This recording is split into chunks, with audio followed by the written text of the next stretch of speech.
Welcome to the Critical Media Studies Podcast. We're your hosts, Mike Rapici and Barry Falk. Hello, Dr. Rapici. Hey, Dr. Falk. Barry, how are you? I'm doing fine. We're back again. Indeed. Critical Media Studies. By popular demand, i.e., Michael just insisted and cried and wept. And what could I do? I had a change of heart that bordered on a conversion. Yeah, we're back with Adorno. We're back with Adorno and still thinking about Adorno and still thinking about Adorno, thinking about modern music technologies and the technology specifically of the long playing record. And we are going to talk about an essay, opera buffs that we are. And I don't know about you, Michael, but when I think of opera and opera appreciation, the first thing I think of is the Critical Media Studies Podcast. Without question. With Barry Falk and Dr. Rapici, yes. Yeah. So in keeping with our brand, I would say, that we would like to spend a little bit more time on Adorno, in particular an essay, a fascinating, again, another short essay that Theodore Adorno wrote on the long playing record and opera, entitled Opera and the Long Playing Record in Translation, in Thomas Levin's wonderful translation of the essay. And one of the reasons we're giving it, a special episode all on its own is that in interesting ways, I guess this is proof that Adorno is a thinker. I think this is true of any thinker of depth. They contain contradictions. They contain multitudes. They contain nuances, light and shade, darkness and light, and contours in their arguments. So one of the things that's really interesting about the opera and the long playing record, as we'll discuss right now, is that in many ways, Adorno, I won't say it's a complete about face, but we return to similar arguments, familiar arguments that he made in the previous essay that we discussed in the prior episode, The Form of the Phonograph Record. He returns to the long playing record and makes some, if not counter arguments about the positive aspects of the long playing record. At least he interestingly nuances his discussion of sound recordings. And there's a kind of another dimension to discuss, and hence this episode. Yeah, as I read the two of them together, I think it was interesting because last time with The Form of the Phonograph, it felt like when he got to the end, he was really starting to work through or starting to work with some of the ideas that pick up here. So what I was going to just add briefly is yes, that please. I think one of the things that I enjoy, if you will, about this is that it's not so much it's like Adorno's exercising his right to pivot, right? He's well, that's a great way to put it. He's looking at this and he said this essay to me sort of reads like an exploratory aha moment. Hey, I'm not really on board with technology in these ways. I don't think this is a helpful or productive thing. And at the end of The Form of the Phonograph, he's like, well, we get archives out of it. And there's something to be said for archiving in a way that puts the art first, the music before the writing. And let me just add one thing to the last point. You're alluding to the last point in the form, the last argument, the pivot in The Form of the Phonograph Record essay. I mean, it's even a magical moment where he starts comparing it to, the archive is in a sense, we're finally archiving we finally cracked the code of the book of nature, that we're able to, that the technology has accomplished a revolution in the sense that it has liberated music from writing by turning music itself into a kind of writing.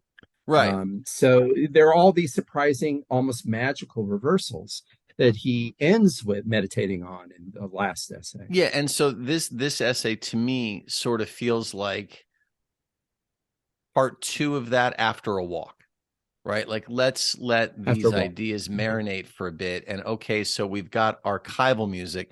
In fact, I think that it's interesting. If you're okay with it, I'd actually kind of like to jump in with the opening lines of the essay, Please do. Let's just do it. just That's as a where I was means going anyway. as a Sure. means of getting this started. So the essay starts out.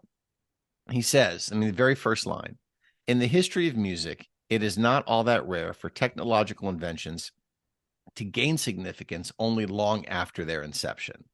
And as we talked earlier, this was, this harkens back to Raymond Williams when he's talking about, inventions as solutions to particular problems that then have a trickle down effect elsewhere. He says, this was the fate of the valve horn with the chromatic scale, which did not become fully utilized until Wagner. The saxophone, a connecting link between woodwind and brass instruments, was already hesitantly used by Bizet, but only entered the domain of serious music by means of a detour through jazz. A similar development now seems to be taking place with the phonographic record. So it's as if, not as if, he is saying, hey, so the record has been around for a while, but now we see that it has a different value than the original value that was placed on it, which was basically consumer capitalist profit, right? Like we can sell records to people. And I think that what this really speaks to, as I'm reading this again, is just a reconsideration of the value of what that means, which I think is one of the hallmarks of any good thinker. Well said.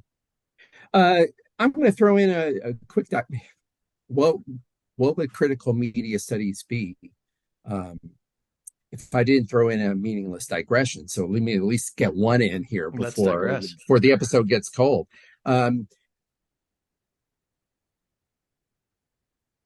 When you were talking about technology, I kind of flashed back to techne, to the idea of techne, of craft, from Heidegger, the notion of that poetry and technology are aligned in the sense that both are techniques for making something, for composing something. And when you were talking about technology, I mean, one of the things that he's discussing in the essay, and we'll get to it in a specific form and talk about how it relates to opera in a second, but this quick digression. A general tendency in the essay is to argue that aesthetic requirements or aesthetic values can be, strangely enough, settled simply by recourse to technology or technique. And I sort of flashed on something when you were reading the opening paragraph, Michael. I was thinking about, techne in the sense of songwriting, not in so much recording songs or song recording production or producing records rather, but thinking about writing songs. And, I've always thought it's a magically strange thing that if you read interviews with songwriters, something as simple as deciding or figuring out I'm playing chords in a different key, or I usually write songs on guitar. I'm now figuring out the same chords on piano. But let's just keep it with guitar for a moment. Just the idea that you can create an entire kind of song style or entirely new song structure simply by changing the capo on your guitar neck or finding a different tuning, that opens sort of aesthetic and artistic possibilities. It's a very mundane technological change or a change in technique that really, but you can't extricate the aesthetic product from that invention, that the use of that mundane technique.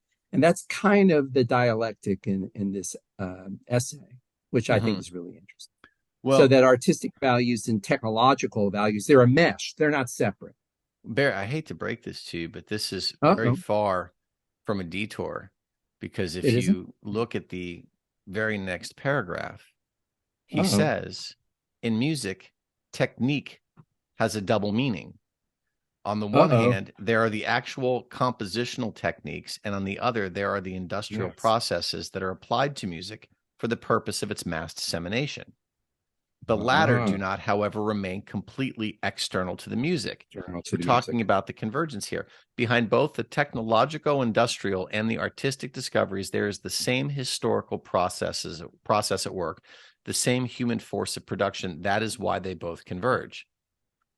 My goodness. You and Tough Teddy got your head in the same place here. One would almost think you've read the essay, Barry. I was about to say the opposite. I say next time I will read the essay. But that is exactly what I was talking about. That is why they both converge, because they're both forces of production. Right. They're both modes of production, quite literally. And again, not to make our previous episode required listening, but this is one of the things that I think spurs the change in Adorno. When he starts looking at this, part of his problem, I feel, is that he looks at the phonograph, the form of the phonograph record, right? The artifact, the actual piece of vinyl, as sort of a cheap facsimile of the music, right? It is not the art. It is a container for the art. I think we called it last time. And now he's starting to pivot and say, wow, the artistic composition and the industrial composition come together in this space. So he seems to be relenting a little bit, as if to say, well, okay, again, understanding that this forces art into a primary position. It relegates the writing to a secondary position. It's maybe, I don't know, not all that bad. Yeah, right. Actually, the paragraph that you pointed out, especially that last sentence in the paragraph, it's really kind of like the key pivot in the essay. I'm now realizing this is why they both, the technological, industrial, and the artistic, this is why they both converge. They are both processes, the same processes, the same historical processes are at work, the same, I'm reading here, quoting here, the same human force of production is at stake. Well, let's keep on the groove thing then, shall we? And let's move to the first sort of point. That's a good pun, by the way. The groove thing, yeah, I guess it is. Staying in the groove of the record. So let's talk a little bit about, and I think this is a sort of a major, there's a bit of a historical coincidence, or a particular, let me rephrase that. So as Michael and I have been trying to say, Adorno pivots in this essay, and he seems willing to imagine positive aesthetic and technical developments coming out of this new mode of technological production. Now, that said, there's another sort of main argument in the essay that we want to address, or that we should address. A lot of even though Adorno is speaking on behalf of technology at many points in this essay, there's also a way in which his pro-technological arguments are coming out of a pretty stringent criticism of the mode of opera production, and in particular, his criticism of how opera is staged, which he argues is a kind of constitutes a crisis in the form. Shall we talk a little bit about why the opera itself is the staging of opera, the performance of opera, is in a bit of a crisis? I'm going to read something, Michael, and then maybe we can talk about it. Absolutely. All right. So just a little bit after the paragraph that you read, and we're still kind of nestling in the still lingering on the opening pages of the essay. Adorno writes, the gramophone record comes into its own, however, by virtue of the fate, I think I would say the negative fate, or the negative predicament, of a major musical genre, the opera. So there's a kind of historical circumstance, or almost I won't call it an accident, but a conjuncture, that is partly fueling Adorno's positive polemic on behalf of the long playing record. There's also his keen awareness that staged opera, the performance of opera, has become, by his lights, a bit retrograde. I'll continue reading. It has been more than 30 years since any operas have been written for opera houses that, if one is allowed to insist on such high standards, and come on, Ted, well, it would be an Adorno essay if we weren't allowed to insist on high standards. We must insist on high standards. And he's being too modest. Anyway, start that sentence again. It has been more than 30 years since any operas have been written for opera houses that, if one is allowed to insist on such high standards, manifested something of the world's spirit, Weltgeist. The supply of traditional operas on the stages reserved for them has, however, become falderal. Them's fighting words. Whenever you have falderal, even in translation, you know something bad is happening. The supply of traditional operas on the stages reserved for them has, however, become falderal for opera fans or cult objects for culture worshippers. Thus, the tireless efforts to modernize operas and opera houses with new sets in new stagings, this is really key, at the expense of the operas of their substance. This, in its heroic periods, modern music distanced itself from the production of opera. The current avant-garde has taken this up. Let me see if I have to read more about this. Let me instead, rather than read more of this long passage, let me just read again this one key sentence. Yeah, I think you got it with the tireless efforts to modernize opera and the opera houses with new sets and new staging at the expense of their substance.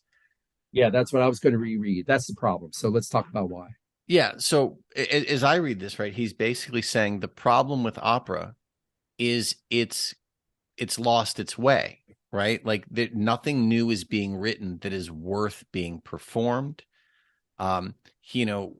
We sound a little cranky and back in my day here, but the argument I think is pretty clear, right? It's hit a dry spell. There's nothing new being done that's worth attending to, and his concern is now that the art or the institution of opera is suffering for it.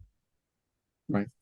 And it's a little bit like, tell me if you buy the analogy. It's a little bit like, and I guess CGI has become so triumphant. Maybe this whole line of discourse or this particular argument, I'm showing my age when I mention this, but there was a time and CGI and debates over CGI were kind of part of this, but there was a longer argument like, movies, nobody's making good movies anymore. And to make up for the fact that nobody knows how to tell a story anymore in film, you just have amazing special effects.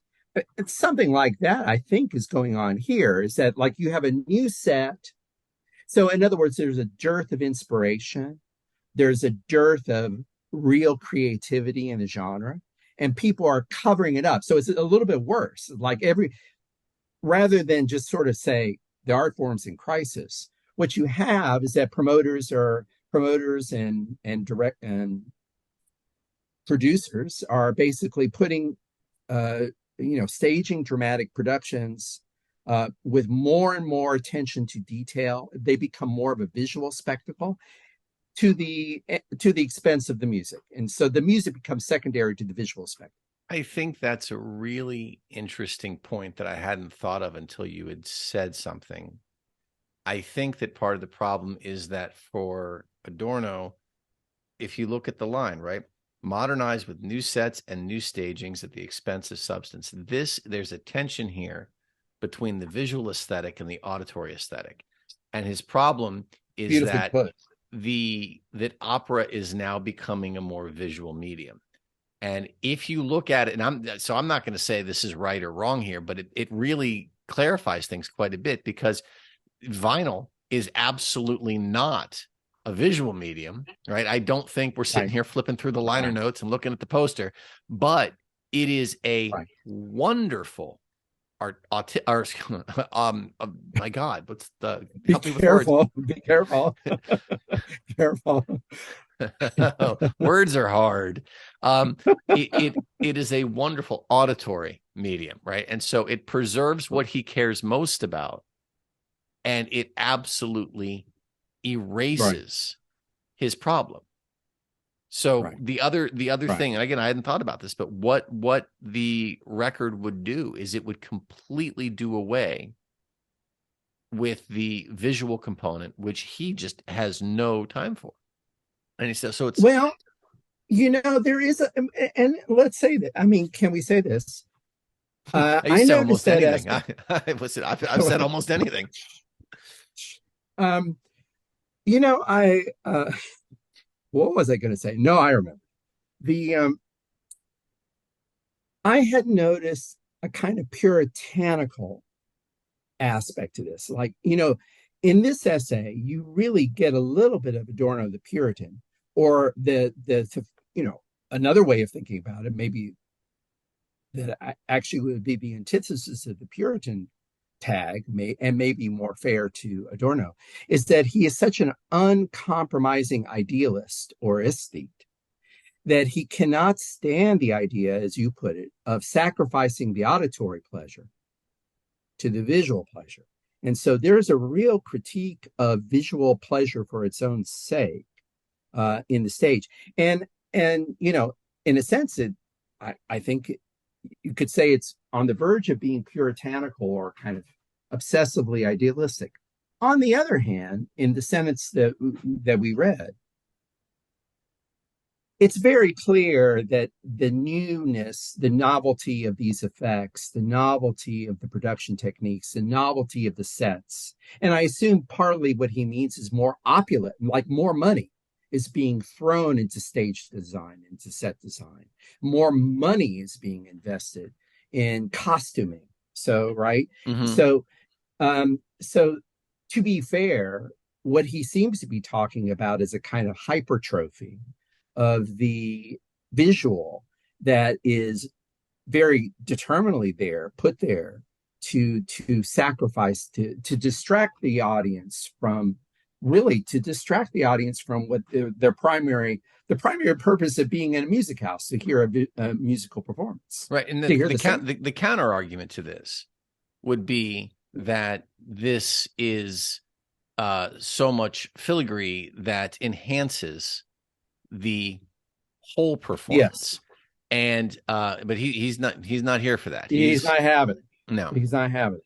Do you think that's unfair? But yeah, I guess that's what I was saying about the puritanical thing. Do you think it is puritanical, Michael? Do you think he's going overboard? Well, I don't know that so I'm going to sound like an ass, and I apologize.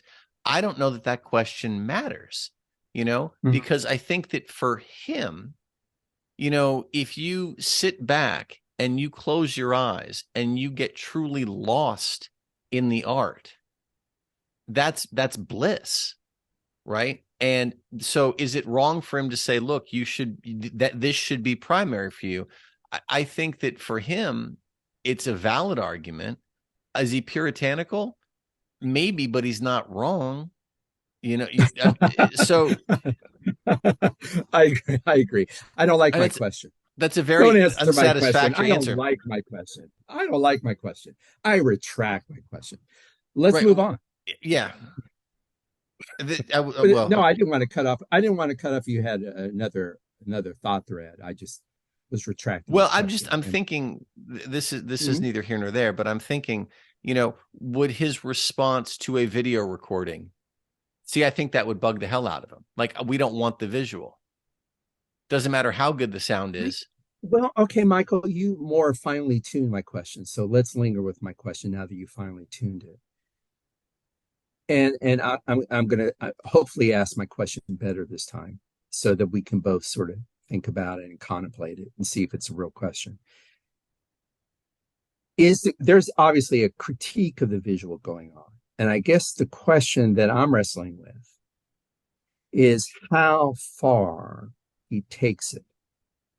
Would he prefer? Now, he had his own criticisms of radio, and in fact, he critiques radio broadcasts of Mm-hmm. opera in Mm-hmm. this essay. So, but is there a little bit of a tension in that or a contradiction in that? Because is there a full bore criticism of the visual as visual? Is he going as far as saying that the visual element positively gets in the way of an immersive listening experience? I don't know if he does. I think he might be. I Or think, maybe he does. What do you well, think? so That's my question. That's my question. I think that his critique against the radio broadcast of opera is that that allows for the external to creep in. With that situation, you still have an announcer who would at some point announce what's happening. There may or may Yes. not be commercial interruption, which would probably give him an aneurysm, right? And the Yeah. audio Well, yeah. and the That's a audio good. the audio would be subpar. I think that if we, fast forward 70 years and we have somehow a video recording, I think the problem there would be that we have, again, too much technology. And what video would do that I think would be problematic for him is it would, in a way, likely work in the opposite direction. The beauty of the record, the form of the record, right, is that it forced writing into a secondary role and elevated the actual art. Any sort of visual component is going to create a tension with the music itself.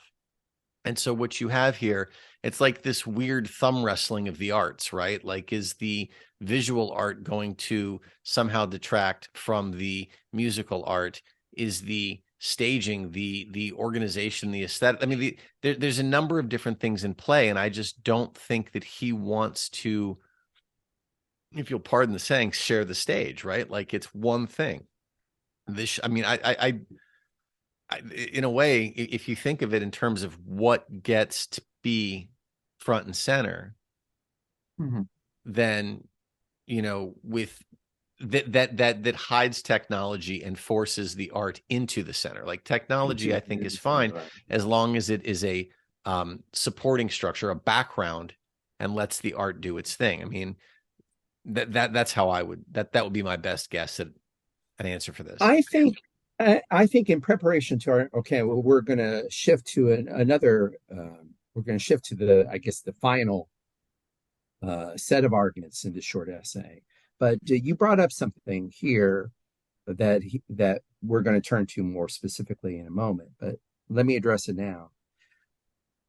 What you were saying about technology foregrounding the art, yet at the same time staying in the background. I think that's important. In the concluding, I think it's important too. And I was going to ask you whether or not you think so. In the closing section of the essay, which we're going to talk about now, he makes a positive comparison. And I'm also struck by this, given that so much of cultural studies, contemporary cultural studies, is critical of the situation of the museum and the museum goer. But in a way, doesn't he seem to be praising the long playing record? Because in a way, it is like seeing a painting in a museum. Of course, you're aware that you're seeing the painting in a museum. But then there's something, the hope or the gamble or the structure of the museum itself is there so that it allows the individual viewer to get lost in the painting in the museum and kind of forget the space itself. And I wonder if that's not his analogy for what happens with phonograph records. The phonograph records are this technological, in a sense, they're a virtual space as much as they are a technology. That's, I think, They're exactly virtual it. space. And in that virtual space, the spectator, listener, viewer can get lost in communion with the object. Well, I think that's it, right? Like, if you are at an opera performance and you close your eyes, and you are at home and you close your eyes, Close your eyes. right? Then you force the art to a primary position, the distinction in theory is nil, assuming that the recording is of high enough quality to pass as a live performance. And he says it is. And so I think that's right. I think that the idea that what this recording does is create a virtual space, I think that's very well said. And that's his thing. And I think that's one of the problems with art is that reality intrudes. And that's one of those fine right, lines. Right. And Right, here right. he's stumbled onto something where it doesn't necessarily have to, until we get to the cuts in the record and Right. so there are physical limitations to it. But this is why the long play is so satisfying to him, where the short play records are not, because it forestalls that break. It keeps reality at bay for that much longer and preserves the God, how do I want to say this? Like the myth or the dream of Sure. of art. I think there's no reason not to go to the exciting and interesting concluding passages and arguments in this essay directly from what you said. Although, quick pit stop, because you used a word again in your last comment that I was latching onto. Really what we're talking about, shades of Freud, we're really talking about art, or shades of Schopenhauer. We're really talking about an idea of art as if the art object really is immaterial. It's a theory of art that says that the art really is a waking dream. Mm-hmm. And so at its best, art is a continual dream state. And if you believe that, then it makes sense that you don't want anything material to disrupt to disrupt your sleep time, to disrupt your dream time, because the dream time is the aesthetic event, right? So I mean, I was thinking that there might be deep roots in Adorno's, deep roots in Schopenhauer and in Freud and Well, psychoanalysis, I think and it goes beyond that, though. I idea of think the that this idea, if we go all the way back to Stiegler, right, with this idea of stepping outside of Mhm. your reality for a Mhm. moment to just dream. And so I'm not Mhm. saying necessarily that Stiegler or Heidegger we're talking about art with these moments of stepping out, but I think that there is an interpretation that allows that to Mhm. be a working definition of art as Adorno's talking about it, certainly. And I think that it's a compelling view of art that you could certainly layer. I mean, like, I don't see why this has to be exclusive. I think that you can apply this to a Mhm. number of things if it moves you. Hopefully, Mhm. it moves you somewhere good. Well, I feel like I just went I from will being on take the that. brink. I went from the brink of saying something smart to just absolutely sinking the ship. But anyways, I'm Let's sorry, get back everybody. to No, it's fine. I Let's made get back to yeah. Adorno. This is the exciting parts of the this is the exciting conclusion of the essay, I Buckle think. up. I love these passages. So this is where he does his full I guess where these two different arguments really come together in a very satisfying way. The argument on behalf of the long playing record, and also the argument about the limitations or the particular historical crisis in which opera finds itself. And they kind of these two strands of argument kind of come together very nicely in the conclusion. So I'm going to read some things and you're going to comment on them with glee and gusto and your usual expertise, And Dr. beans. Dimitri. And beans, plenty of beans. So, near the end, near the conclusion of Opera and the Long Playing Record by Theodore Adorno, he writes, but there remains hardly any other means than possession, other than reification, through which one could get at anything unmediated in this world. And this is true of art as well. One of the essential properties of operas, particularly such as those from the later period by Wagner and Strauss, is long temporal duration. And there's this I love this phrase.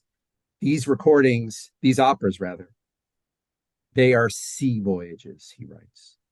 LPs provide the opportunity more perfectly than the supposedly live performances. It's interesting. He wants to put live performance in quotes almost, right? Supposedly live performances. More perfectly, LPs provide the opportunity more perfectly than the supposedly live performances to recreate without disturbance the temporal dimension essential to operas. So let me make one comment. I want to hear your comments on this. I'll begin just by saying, here, this is to me a pivot from some of the arguments that Adorno was making in the form of the phonograph record essay.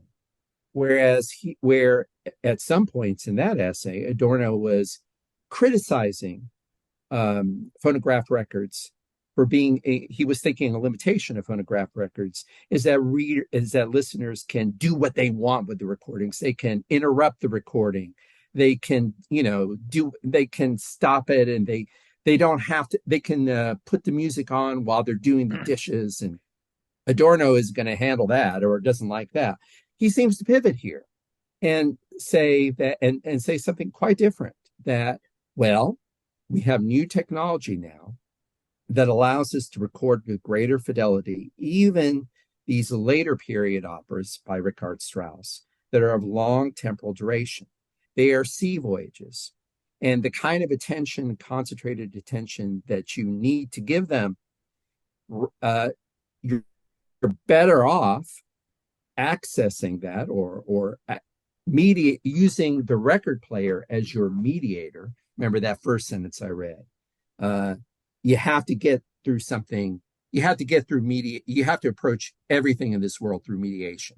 And he says, basically, I prefer the mediation of the long playing record to the supposedly live performance, because there is the possibility for a listener to give concentrated attention to long stretches of music.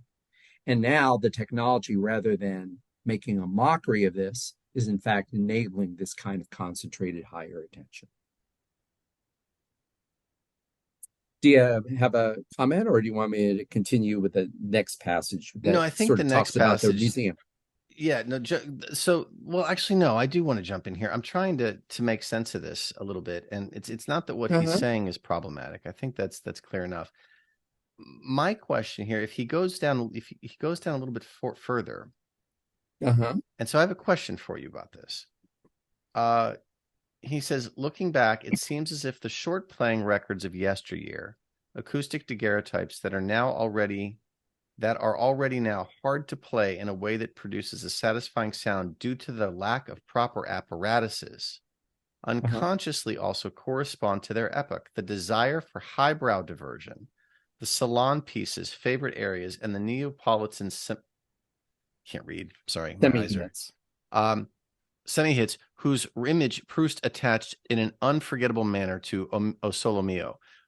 Is the problem here also classist?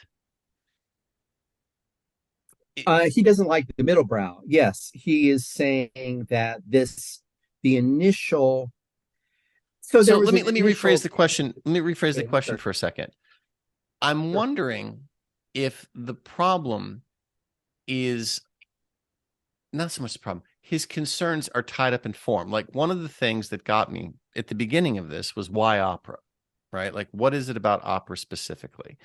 It is a highbrow art, right? Compared to what I don't know if it was in just pop music in general, right? There's a distinction between the two. There's also an aspect of continuity with opera that requires the long form, right? You're telling a much longer story, and the entirety of the story is going to be necessary to make sense of it. And so, may I interrupt you just to make a clarification, because absolutely. Just to be very clear on this for listeners. Adorno sometimes uses, in fact, maybe he uses this term a lot, highbrow and lowbrow. And certainly the term he often uses is serious music. I think there's Hmm. I would hesitate I would hesitate translating serious music into highbrow music for this particular reason. What he usually means by serious music and the difference that he ascribes, the difference that he wants to police, for better or for worse, between serious music and popular music is less about one is highbrow and the other one is lowbrow. It's less that. It's that Adorno, and let's remember, he studied with Alban Berg. He's a music theorist. He knows music composition. He's a serious music scholar, musicologist. Um, and so he has this idea of, so what does seriousness mean? It doesn't necessarily mean I am highbrow, I am more intellectual. It's primarily the idea that composed music as opposed to popular music because is it's a serious thing Hmm. because it precisely what you said, because it's long form, because it tells a sustained story. Why is Beethoven a great composer and kind of linchpin for Adorno? Not because of his associations with high culture or highbrow, because Beethoven was very conscious about following a series of musical ideas to their logical conclusion in a long form composition. So Right. that's his definition of seriousness. I just wanted to make that clear No, as we you're go on. fine. In fact, the last line of the paragraph here says this sphere of music, talking about the semi hits, this sphere of music is Yes. finished. There is now only music of the highest standard and obvious kitsch, with nothing in between. The LP Yeah, expresses yeah, this yeah, yeah, historical change yeah, rather precisely. So yeah. that was what I was asking. Is the idea here that opera is sort of a proxy for art, right? Like we have Correct, art correct. and Right, everything else is what he's right. called kitsch. And so the long play is basically like we've because of the duration, right? The extended through line, the attention that must be played. The The long temporal dimension is the word he uses earlier, characterizing the temporal dimension essential to opera. It's all we're all he's saying the same thing over and over. Okay. So yeah, no, that was just my question about this. The sea voyage, obviously, again, is another reference to this long, expansive journey through art. But that was so my question, I guess, was really the distinction between what he's called kitsch and art, and that is really just so. So again, this is a question of form. It's a question of form.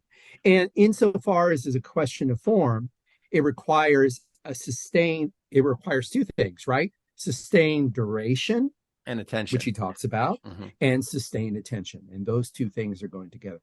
How did we get in Stiegler territory? But I think we did, strangely enough. I think with this idea of sustained attention and concentration, Oh, you know, but look, man, I'm very much of a shoe fits kind of guy. I think. no, I mean it's good. No, but no, I would. That wasn't a criticism. Far from it. I was thinking. I feel that talking about in seeing. I mean, I think that it's a very clear confluence between Adorno and Stiegler. This idea that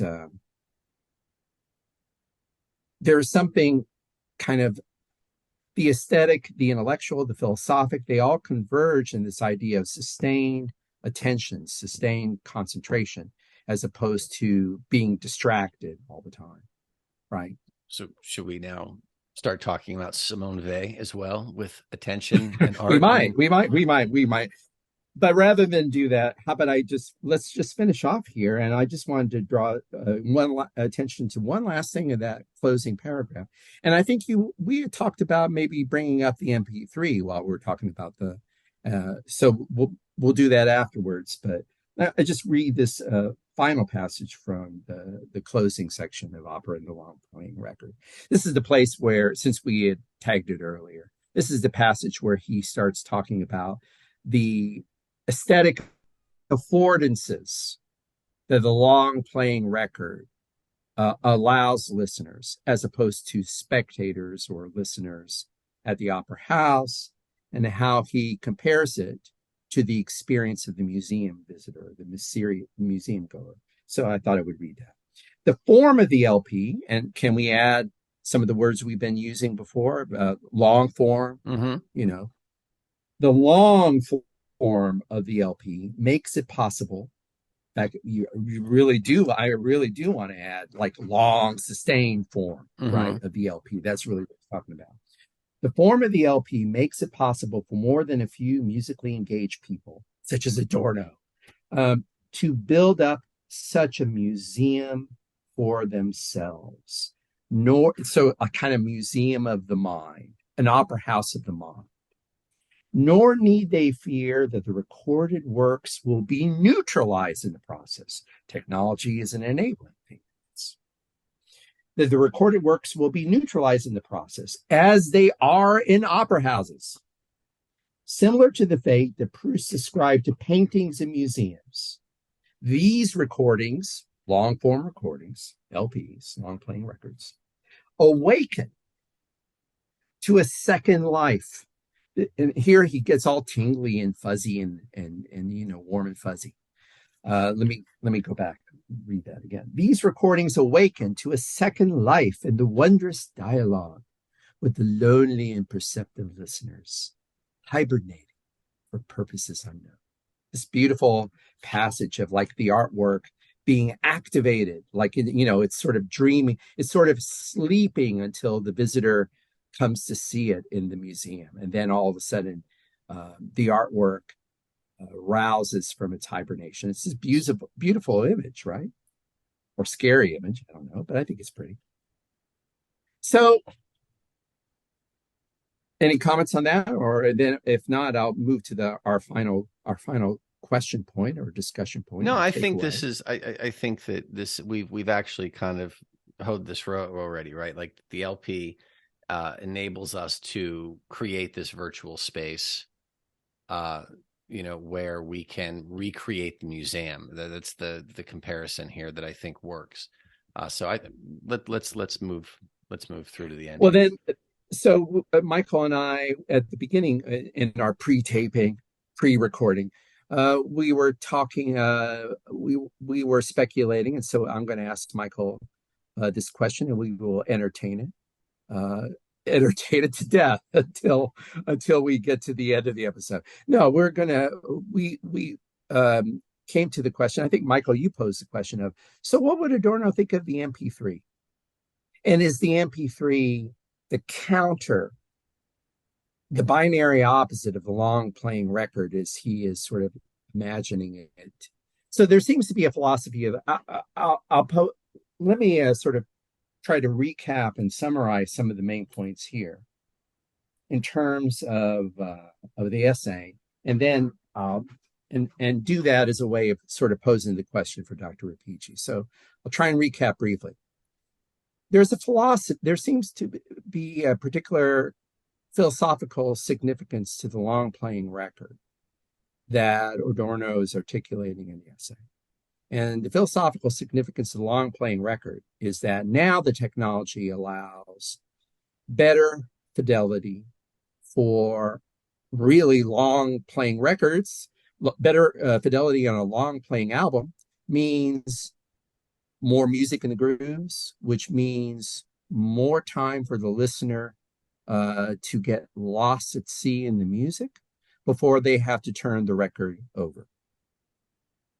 So, and then you're aware, and then you're awakened from your dream. You awaken from your dream, and then you're forced back into reality.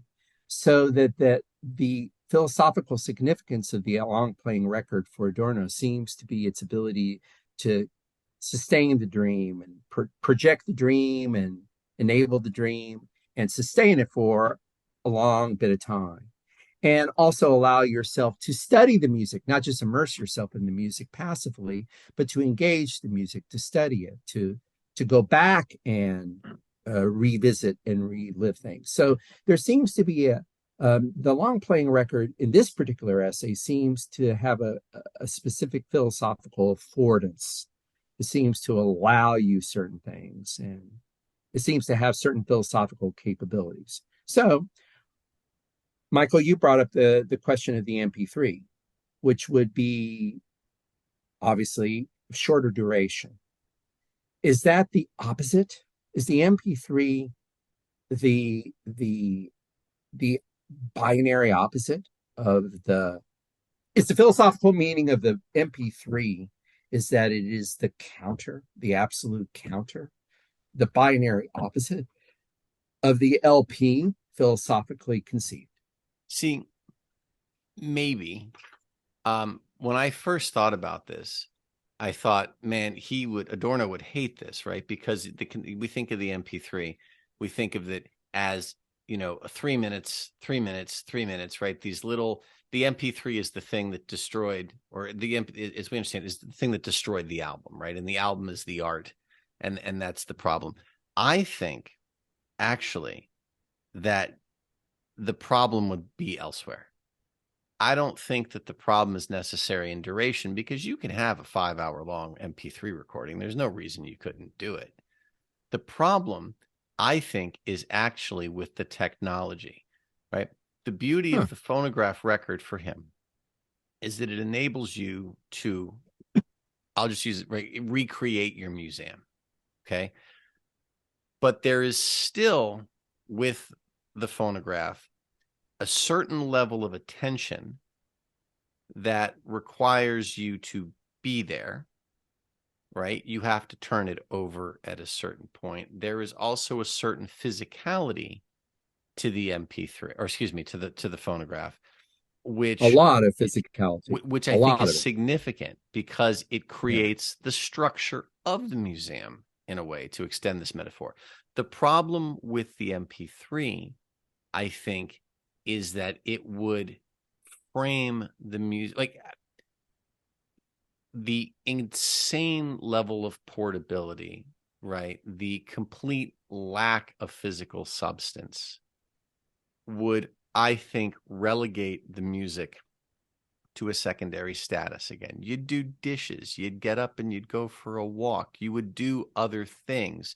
There's, I think, a certain physicality implicit in the phonograph that makes it work, and in a weird way enables the technology to be present enough to keep you focused, but not so present as to steal the show.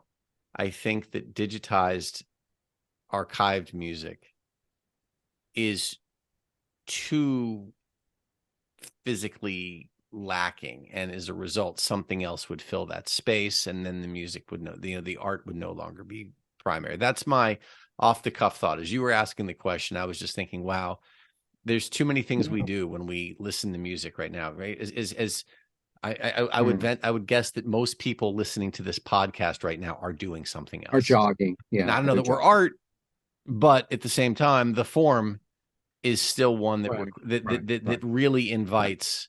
Right. Yeah. So if you're jogging, take a break, sit down, listen.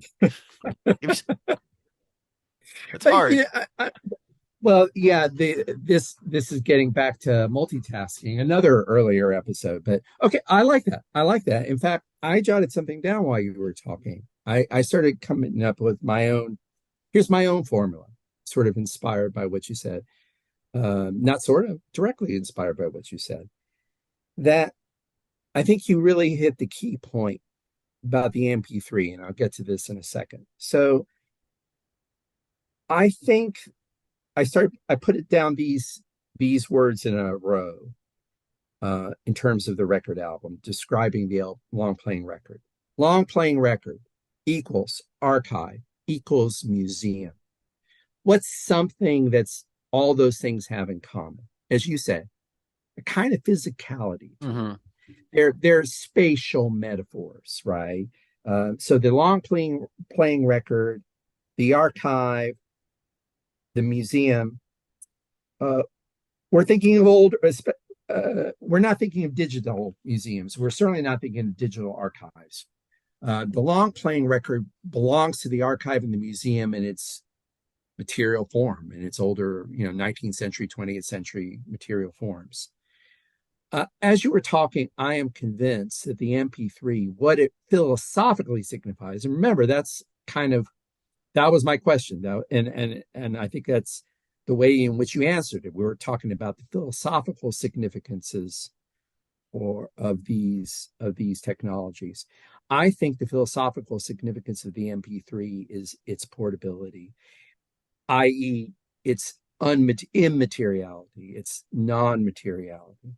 So that the essence of the MP3 isn't about duration, as you were saying, or lack of duration. It is about time, but it is very much about, I think that technology seems to have embedded it in the center. It's not an argument about time, but it is definitely an argument about material, i.e., it doesn't want to have truck with the material world. There's something about it that has to be immaterial. I think the purely philosophical component of the MP3 is it's trying to divorce a practice from materiality. Really, that seems to be the point of the technology. Mm-hmm. It's almost whereas the museum, the archive, and the phonograph record, these are all technologies that keep you embedded in the material world. Yeah, it's almost as if the when it's digitized and it loses its materiality, it functions more as a distraction, right? So like, and that brings to what you were saying, and that's right. why logically culminates in distraction. Right. So if you're still running right now, we've tried to distract you from the pain. But yeah, we did. I think I'm done. I can't speak anymore about Theodor Wiesengrund Adorno. I'm done, man. Does this mean there's no part 12? We'll see.